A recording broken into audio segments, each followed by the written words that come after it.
that's the thing. So we're talking with Sean McArdle, Right. who is designing this show, and so we're talking to him about we cannot do a show like this and then create over 9 productions that much plastic waste. Like, we can't. What do we do? How do we like figure this out? So I mean that's Sean may be making a reusable party popper. yeah. Fascinating. Bunch of reusable party poppers. Yeah, Which to would be be able to amazing. reload and Oh, cool. yeah. That I was gonna just suggest melting them down and making cutting boards, but That may end up being the option. I mean, But yeah. it's fascinating too. I know we're diverging off characters for a moment, but it is fascinating to be producing a play that is so clearly an alarm Mm-hmm. and is so clearly holding up a mirror right to your face and being like, take a look, Right. take a look, Yeah. take a look, and then still have to produce it Right. Yeah. under the constraints of what theater is and how it operates and what you can do. Like, Mm-hmm. yeah, the show is filled with plastic. Yeah. Where do we get it? How do we not just create more waste? Like, how do you put it up and look at that show and immediately go, Right. is this all going in the garbage afterwards? Yeah. Right. Yeah, that's the Hypocrite. thing. And then Like, what do we do just with big that? old, just come to the hypocrite show. Like, Right. That's the show. But I think that swings back into the themes of Yeah. how inescapable it is. Right. That even Yes. to sort of make art about it, we still have to engage with it. And as soon as we engage with it, we're using it, Yeah. and then we're in it, And then we're and in. then we can't see it because Right. we're just a guy at work, washing out some chemicals. Right. Exactly. Yeah. And then we're back into stunk, Yeah. Mhm. And Which there you is- are in that cycle again. Yeah. right? Yeah. And so the mountain gets torn down. And so the mountain gets turned Yeah. down, right? And I think it is, our goal and objective is to try not to let people sink into the cycle, right? Right. It's to keep them top level enough to realize that it's everywhere and it's around, and then Mhm. maybe if we collectively have a conversation around this, we could actually change something. Yeah. Maybe. Yeah. Or show them the cycle. Or show Because them a lot the of cycle. times Maybe people it's- yeah, can't, see like they understand that what we're doing is leading us to this one spot, but we can't when you're so close to it, it's Mhm. like you See can't it. see the forest for the trees. Yeah. Mhm. Because you're too close, so you gotta pan out. Which is- Because you're too busy carving stone tools. Right? Yeah. Yeah. Exactly. You can't pan out, or in the island of plastic. You can't conceive of it up close No. Right. because Right. it's just sort of little bits. Yeah. But Right. with a little theatrical sleight of hand and the wide angle of a stage, you're like, right, it's an island There of it is. crud. It's an island. Massive And if you desert. don't get that, your other choice is the beach. Right. I was gonna at one point I decided not to, but I was gonna try to make a bunch of really sly references to the movie On the Beach, which is a 50s nuclear disaster movie. I know. Oh, you know it? Okay. Yeah, it's great. I've seen it a long time ago. Okay. Yeah. It's intense. The premise is there has been global thermonuclear war, and it's set in New Zealand, and they're pretty sure everybody in the world is dead. Yeah. And they're this is like the people who lived on New Zealand and folks who were in boats when the war happened and could get there. Wow. And so they're sort of measuring the radioactive cloud as it descends through the Pacific towards them, and then they get a nonsensical series of Morse code transmissions from somewhere in California. Oh. And so a group of them are like, we have to go look. Yeah. Yeah. And then it gets a lot darker. Oh, good. Yeah, you'll definitely see the comedic elements in my piece after that. Mine will feel so much funnier. Oh, funny. You'll be like, oh, that stage direction, it is painless. Oh, that's good. Oh, good. Oh, that's I good. really, that warms my heart now. Yeah, On the Beach was an intense movie. Really specific question. Uh-huh. There's a series of Your Trial Resumes. The Trial Resumes. Help me out with this. Oh yeah, Katie just asked. Yeah. So it's Mhm. mostly the angel who, Yeah. at the beginning of the scenes in Act 1, it's your trial resumes, and then there's one. I think there's one or maybe two where it's the trial resumes, and she specifically wanted to know if that was a choice. I know, very It's super specific. specific. Oh, I love it though. There's also one moment when Water says it instead of the angel. Yeah. I can't remember if that was a choice or not.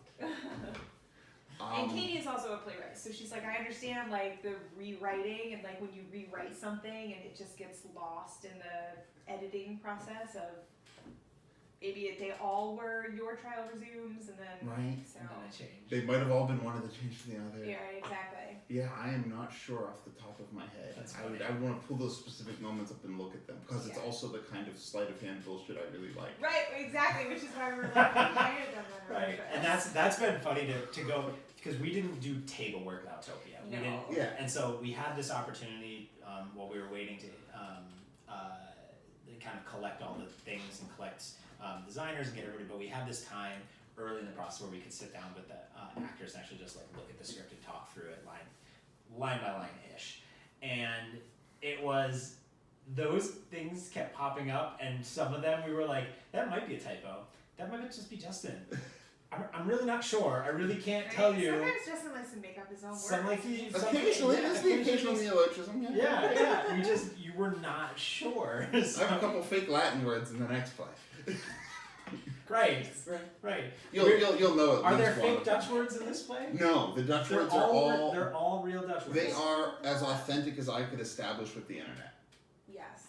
Okay. I think we found them all. Yeah, because they're all. Pronunciations we couldn't quite find all of them. I don't. Yeah. Yeah. Yeah, just wing it. And in the defense of the Dutch, I'm told much of that food is much better tasting than it sounds like. Oh yes, Nicole said that. Nicole is Yes, several people have said that to me. Yep. Wow. I'm sure it's good. Nice. But- That's awesome. But the words were so silly. I just had to. Balkan Creek.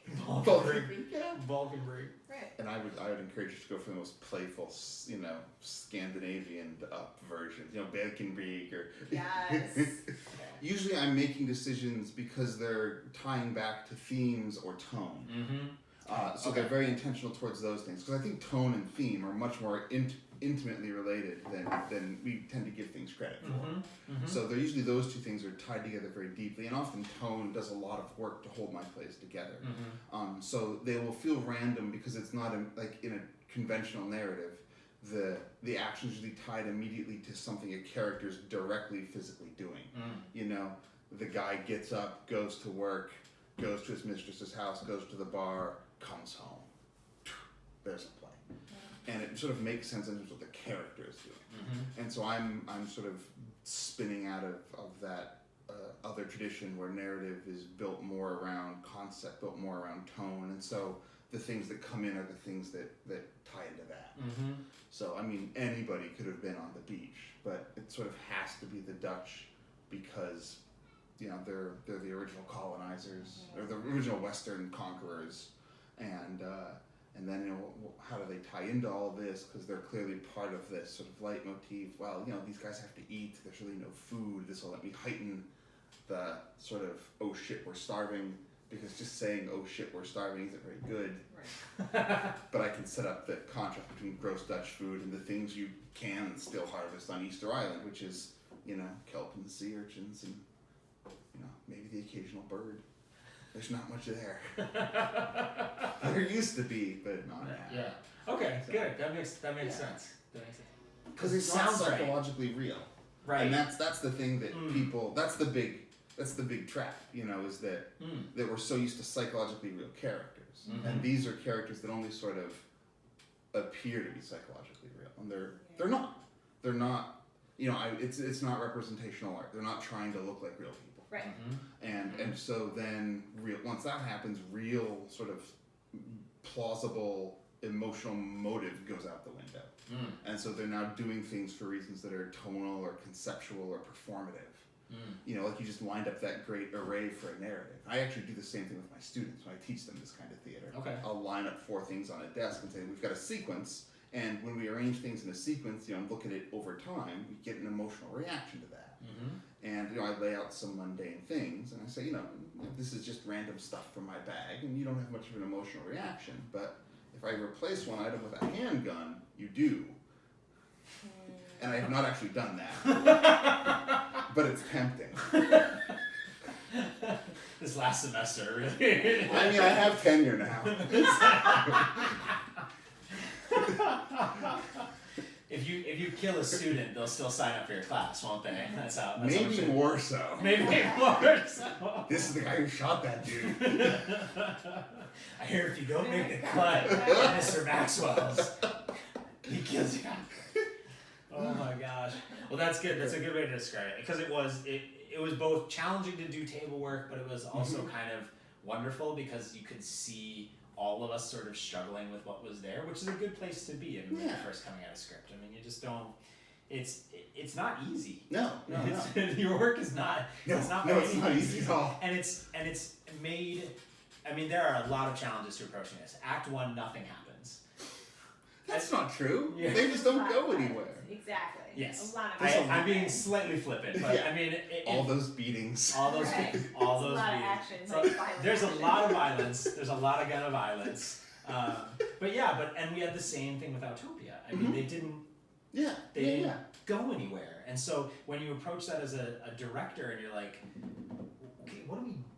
Right. I mean, besides beating each other, which is clearly in the stage directions, what are they? Right. What are they doing? What are Right. they doing?